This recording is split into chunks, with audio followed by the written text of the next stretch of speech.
Ice cream आहे, कुल्फी आहे, chocolate आहेत किंवा सॉफ्टी आईस्क्रीम आहे, यांच्या बाबतीत सुद्धा लेबलवर स्पष्ट गोष्टी लिहिल्या पाहिजेत. कोणत्याही पदार्थामध्ये स्टार्च असल्यास यापैकी पॅकेजिंग व लेबलिंग नियमाच्या नुसार तो त्याच्यावर घोषित करावा लागणार. कोणी जर याच्यामध्ये स्टार्च यूज केला असेल किंवा कोणताही नॉन मिल्क प्रॉडक्ट त्याचा जर यूज केला असेल तर तो तुमच्या लेबलवरती डिस्प्ले करणं, लिहिणं हे बंधनकारक आहे.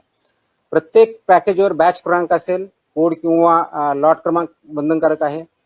अलर्जन त्याच्यामध्ये दाखवलेलं असेल. त्याचबरोबर त्याच्यामध्ये काय आहे, याच्यामध्ये कंटेन्स मिल्क, ट्री नट्स, इतर ज्या गोष्टी आहेत त्या नमूद करायच्या जर त्यांनी टाकलेल्या असतील तर.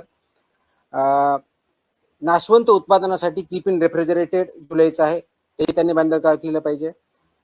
दूध पावडरसाठी store in cool, dry place in an airtight container, ही त्याच्यावरती मॅन्डेटरी कंडिशन आहे, ती लिहिली पाहिजे. आणि हे सामान ठेवताना म्हणजे फूड प्रॉडक्ट ठेवणार त्याची काळजी जे युजर्स आहेत त्यांनी पण घेतली.